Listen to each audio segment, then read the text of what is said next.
Imagine stepping onto a plane and being greeted by a smiling flight attendant, offering you a refreshing cocktail and gourmet meals served on fine china.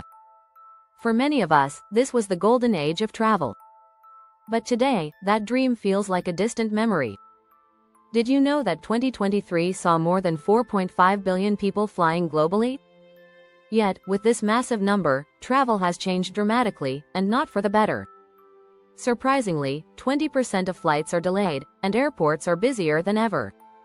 Over 1.5 million bags are mishandled each year. And let's not forget about the rising trend of overtourism, where popular destinations struggle under the weight of visitors, leading to crowded sites and frustrated locals. In this video, we'll explore why international travel isn't as glamorous as it used to be. From the long lines and hidden fees to the pressure of social media, we'll dive into the harsh realities of modern travel. Get ready to uncover the truth behind the glittering facade and discover how we can reclaim the joy of exploration. Let's embark on this journey together. Chapter 1. The Golden Age of Travel. Where did the magic go? Back in the 1950s and 60s, flying was something people dressed up for. Air travel was luxurious, and it was all about the experience. Planes were spacious, seats reclined into near beds, and meals were served on fine china. Now, it feels like we're just trying to survive a long, cramped ride. Today, the seats are tighter, the lines longer, and the romance of travel has faded. According to the International Air Transport Association, IATA, air travel capacity has nearly tripled since 1980. That's great for the airlines, but for passengers, it means crowded airports and planes. In those early years, only the wealthy could afford to fly. Today, it's accessible to nearly everyone. That's a positive shift, but it's changed the experience. We no longer fly for the joy of it, we do it out of necessity. As the demand increased, airlines cut costs. What happened to the silver service and glamorous lounges? Now, we're lucky to get a bag of pretzels. And it's not just the physical experience that's changed. There's a psychological shift, too. As travel has become more common, the excitement has dulled. In the past, stepping off a plane in Paris or Hong Kong was a rare treat. Now, with over 4 billion passengers flying yearly, according to IATA, it's just another routine. As author Pico Iyer said, we travel, initially, to lose ourselves, and we travel, next, to find ourselves. But somewhere along the way, we seem to have lost the magic of the journey itself. Chapter 2. From first-class dreams to economy nightmares, flying used to be the epitome of first-class luxury. Even in economy, you had space to stretch out and move around. Today, the reality is much different. The average seat pitch in economy has shrunk from 35 inches to about 30 inches. For someone over 6 feet tall, this is a nightmare. Airlines are packing more seats into every flight, squeezing every possible inch to maximize profits. Remember the days when you'd get a full meal, no matter where you sat? Those days are long gone. Most airlines now charge for anything beyond water. Even peanuts aren't free on some flights. According to a report by CNBC, airlines made over $28 billion in ancillary fees in 2022. Suddenly, a cheap ticket can turn into a costly ordeal. First class may still exist, but it's increasingly out of reach for the average traveler. Many frequent flyers can't even use their miles for an upgrade. In fact, airlines have made it harder to redeem rewards points for anything worthwhile.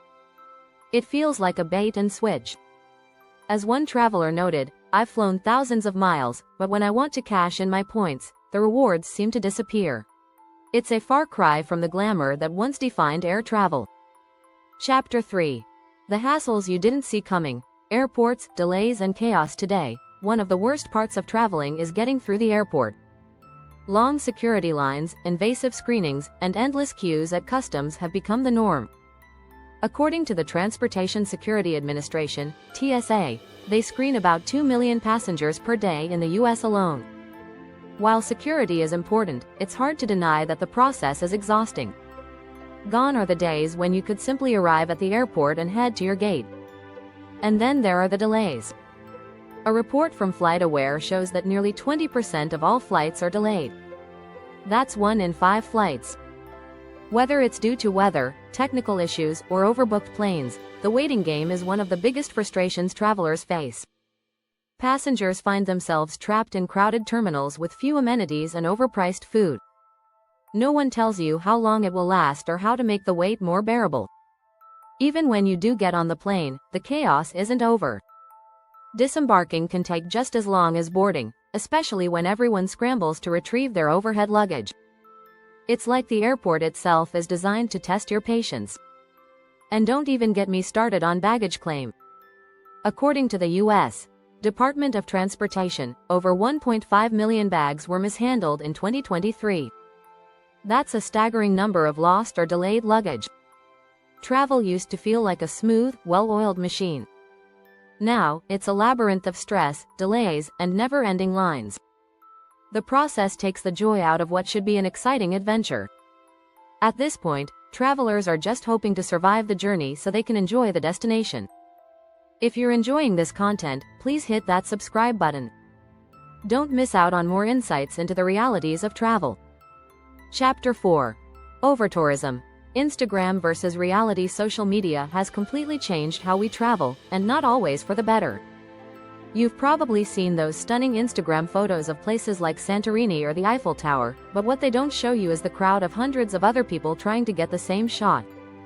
This is a growing problem called overtourism, and it's ruining the experience for everyone. In fact, a report from the World Tourism Organization says that over 1.5 billion international tourist arrivals happened in 2019, many of them heading to just a few popular spots. The problem is that many places weren't built to handle this level of tourism. Take Venice, for example. Its narrow streets and delicate infrastructure are struggling under the weight of 25 million visitors a year. In fact, the city recently introduced an entry fee for day trippers to manage the flood of tourists. Local residents are getting fed up, and some places are even limiting the number of tourists allowed each day. And let's be honest, travel today often doesn't live up to the perfect images we see online. A beautiful beach in Thailand might look serene in photos, but in reality, it's covered in trash left behind by thousands of visitors. Or think of Machu Picchu, where heavy foot traffic is literally wearing down the ancient ruins. As one National Geographic article put it, "We're loving these places to death." Chapter 5. Hidden fees and budget blows. The true cost of global travel might seem more affordable at first glance, but hidden fees can quickly blow your budget. You might book a cheap flight, but by the time you add baggage fees, seat selection, and meal costs, it's far from the deal you thought it was. According to a study by IdeaWorks, airlines earned a staggering $109.5 billion in ancillary revenue in 2022. That's a lot of money coming from things that used to be included in the ticket price. And it's not just airlines. Hotels are also jumping on the hidden fee bandwagon. Ever heard of resort fees? These are often tacked onto your bill without any real explanation. A report from Consumer Reports found that the average hotel in the U.S. charges $25 to $50 per night in these fees, sometimes without offering any additional services. And if you're traveling internationally, currency exchange fees can also add up, sometimes as high as 3% of your purchase. It's no wonder travelers are feeling frustrated. In a survey by Travel Weekly, over 60% of respondents said hidden fees were their biggest annoyance while traveling. You think you've budgeted for a trip, but all these unexpected charges keep piling up. This can turn what should be a relaxing vacation into a financial headache. Chapter 6. The jet set fatigue. Is travel losing its soul? It's easy to think of travel as a glamorous escape, but for many frequent travelers, the constant go is starting to take its toll. There's even a term for it, jet set fatigue. In an article by The Atlantic, one traveler described it as always moving, but never really arriving. You're constantly jumping from one destination to the next, but the excitement starts to fade. The issue isn't just physical exhaustion, though that's part of it. The real problem is that travel has become so routine that it's lost its sense of adventure. With the rise of budget airlines and cheap accommodations, we're able to visit more places, but we often rush through them without taking the time to truly experience anything. It's like we're ticking off a list instead of immersing ourselves in the culture. Even travel influencers, who seem to have the dream job, are starting to feel the burnout. As one influencer told Forbes, You're so busy capturing the perfect photo that you miss out on actually enjoying the place. That constant pressure to document every moment can drain the joy out of traveling. It's no longer about discovering new things, it's about staying relevant on social media. This burnout can even extend beyond the traveler. Many destinations are seeing a rise in tourism fatigue, where locals grow tired of the constant influx of tourists. In a report by Skift, cities like Barcelona and Amsterdam are pushing back against mass tourism to protect their cultural heritage. Locals are asking, what's left for us? The soul of travel used to be about discovery and connection. Now, with everyone chasing likes and fighting jet lag, it feels like something has been lost. Maybe it's time to slow down, enjoy the journey, and rediscover what made travel so special in the first place. Thanks for joining me on this journey. If you found this video helpful, don't forget to subscribe for more insights and tips on travel in the modern world.